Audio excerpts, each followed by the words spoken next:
asked him before he did that. A little bit rude there from BJERGSEN perhaps, but Zoe is off Misfortune Victor Talia. Never mind, there's a Syndra hover from BJERGSEN. Not quite locked in just yet.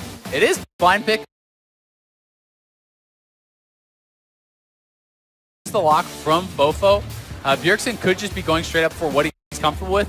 Known as a big Syndra player, he's going to lock that. Remember, it is blind pick, so that is going to be the Varus versus BJERGSEN Syndra, and FOFO already having seen what Vert was able to bring to the table. That did not work out for him, but obviously confident that he can play it differently, is going to be bringing the heal instead of the exhaust.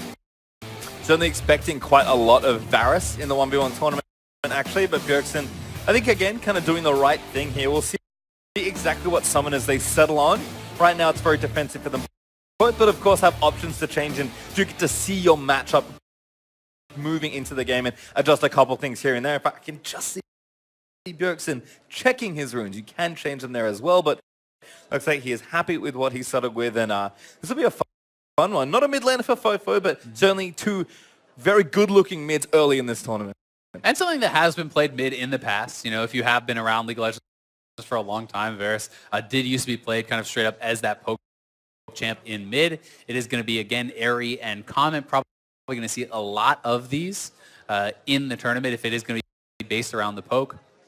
But I do think that there's more of a chance of BJERGSEN kind of ooming on the Syndra than there really was of Faker on Nasus. So it'll be interesting to see if FOFO can kind of outlast him. He did end up actually changing over to the exhaust. So again, mirrored summoners here, barrier and exhaust.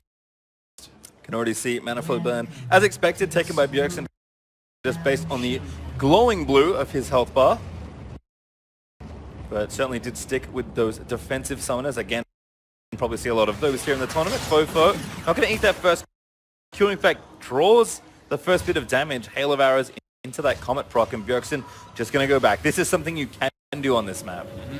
And it's actually a pretty interesting start here from FOFO. So Boots 4-pot, a lot of it is coming down to kind of how effective this start is based on how many skill shots can you dodge, right? How much can you actually avoid from the Syndra, because you don't really have any combat power from it. It's just the added move speed. If you can dodge a lot of Syndra's skill shots, all three of them are skill shots, then it can become very, very effective. And you also have access to quite a lot of sustain with the 4-pot start here. So if he can dodge out some of BJERGSEN's abilities and tag him with a lot of his own, BJERGSEN is only on half the kind of sustain that his opponent has. So FOFO could play this patiently and look to kind of just push his opponent out. Well, BJERGSEN getting that harass started, but FOFO again getting it going with the Comet after the E. Kind of fun point of pride between these two as well. FOFO, one of his bigger international stages here, after leading his team to 2 good-looking victories. BJERGSEN, of course, a former 1v1 champion as well at the All-Star event. So both of these players looking to move on. And unfortunately for this event, it is a best of 1 single elim moving, at least until we move into the later stages. So not a lot of room for mistakes. No, not at all. And it's going to be some really tight competition, because I do think players are starting to take the 1v1 more and more seriously, kind of as a point of pride, right? It is this thing where there's no excuses really on the table. It is just you versus your opponent. It is not your team versus their team. And these guys want to show that they are the most dominant player on the Rift, that they can crush some of the competition. Yep, my hope for fun died when Grasp of the Undying Caitlyn was a thing. As BJERGSEN actually taking a little too much damage here from FOFO, missing all his early skill shots here thanks to those boots and some deft movement there from FOFO. So BJERG forced pretty far back towards this turret. Again, a nice dodge there of the Dark Sphere from FOFO. And when you lose control of the health pack like that, then that's essentially another full potion giving over to your opponent. So it's almost like you're in a situation where it's 5-2 as far as that regen goes, unless BJERGSEN can reestablish control. But he's already had to use both of his potions. Still 3 left for FOFO. He does have the mana flow ban, so although he's a little bit low now, he's going to be able to regen quite a bit on that next spell. Does get a bit back there.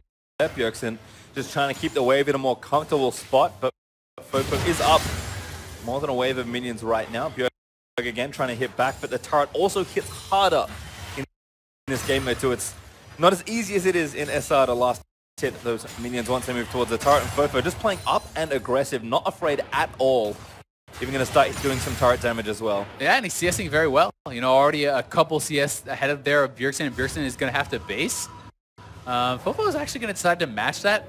I would have liked to see him try to pull up those minions and kind of clump them up, because if you do actually group them and then you base, more of your minions are going to be killed off by your opponents, but it looks like they've kind of stacked up anyway, so he is going to still have the benefit of that pushing towards him. That's going to give him even more of that CS advantage, and he's going to have a pretty nice buy, but actually pretty aggressive here. He didn't decide to go for the Doran's Blade. He's going double longsword to BJERGSEN's Doran's Ring plus cloth armor, so this is a bit atypical to what we have seen in the past, where people do really like to kind of just stack those Dorans because of their efficiency early on. Yeah, again, a bit more damage there. Aries starting to do a bit of work as well for Bjerg. FOFO a touch behind on XP, but does tip over level 5 as the minions again need to get shut down under this turret.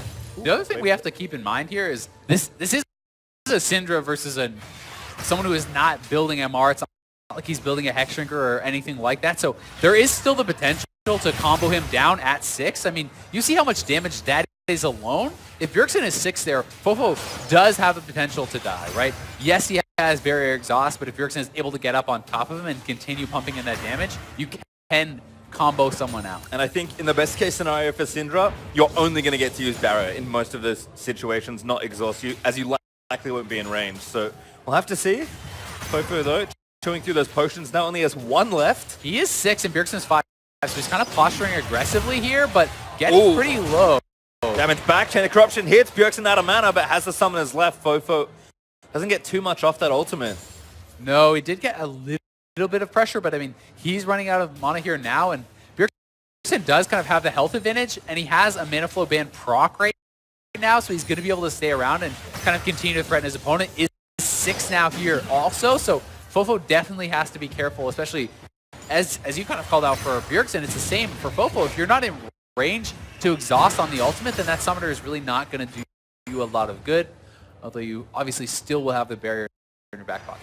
Yep, FOFO though, grabbing a health relic. Going to help out a lot there as BJERGSEN still a little low on mana. Grabs a relic though. That's much needed mana more than anything else. Doran's Ring's also helping out as he last hits the minions, but BJERGSEN smells blood here. Oh, actually puts the ulti down, but the exhaust from FOFO was nice. Yeah, I mean, the exhaust was alright. Stun! BJERGSEN, no, not through the barrier. FOFO firing back minions onto BJERGSEN. Cannon hailing away at his health bar. And it's good that he could get the exhaust down, but he actually had to move forward to get it, so most of the orbs had already connected before that summoner went off, and now BJERGSEN has a double summoner advantage. He is extremely low, so he needs to base, but now, to me, BJERGSEN can go for the kill. Like, he can actually start to control the mini wave and posture and actually look for a 1v1 kill. He's hoping now that he is fake to base, so FOFO will then base and he can farm out some of these minions because he's staying around at really low HP. Yep, there's even a bait brewing here as well, potentially, but BJERGSEN will get away with that fake base. In fact, staying for another wave here. Yeah, his minions did stack up, so he doesn't want to have it kind of pushing to his opponent, even though it is a cannon wave. He's going to try to shove that out, have enough gold for a good buy, and potentially set himself up for the all-in. Because once again, FOFO going for even more aggressive items, just more long swords, has this rated Dirk. He will be able to get a lot of damage out, but BJERGSEN has a 2-summoner advantage, so he needs to kind of utilize that to posture aggressively and at least get something as far as a wave control advantage to get the CS back if you can't go for a kill. Well, FOFO missed 2 minions. This is now up a couple as BJERGSEN will have to return. Seeker's Arm Guard though for BJERGSEN, again, kind of keeping with the defensive theme, and FOFO has gone for a full restock on health potions. He had 4, went down to 0, and now has 5, which is of course the max allowed. Yeah, not bad. I mean, it's gonna give you a lot, right? Health pots are extremely efficient when you talk about HP to gold value. A health potion basically gives you the same amount as 400 gold worth of HP stats if you're buying like an actual ruby crystal, right? So it is very, very powerful as far as that goes, as long as you actually have time to have them all complete their full run. So if you are kind of poking back and forth and you can utilize all of them, great. But if it is a straight 100-0 type situation, well, the health potions don't do much for you. Yeah, not a whole lot. FOFO with a nice bit of poke though. BJERGSEN with a couple of pots himself. Only 3 right now as FOFO again going to take some more damage. BJERGSEN looking for the all-in stun lands, and there it is! First blood. Nicely played there from BJERGSEN, forcing out both of the summoners actually from FOFO earlier on. Knows he has the advantage. Doesn't even end up needing either of them to complete that 1v1 kill. Very well played from TSM's mid laner, and he's going to be moving on now, and that could set up a potential, well, it actually does set up the matchup with Faker, because they, I believe, do meet in the second round of the bracket, which would be tomorrow. Well, we'll have to have a double check on that one, but certainly exciting if that is the matchup we have coming up. BJERGSEN not defending a title, unfortunately for him, but looking for a second 1v1 All-Star title. Uzi, of course, also in the hunt. We'll see him later in the tournament, but there are some killers out there as FOFO makes an unfortunate early exit from this portion of the tournament. Still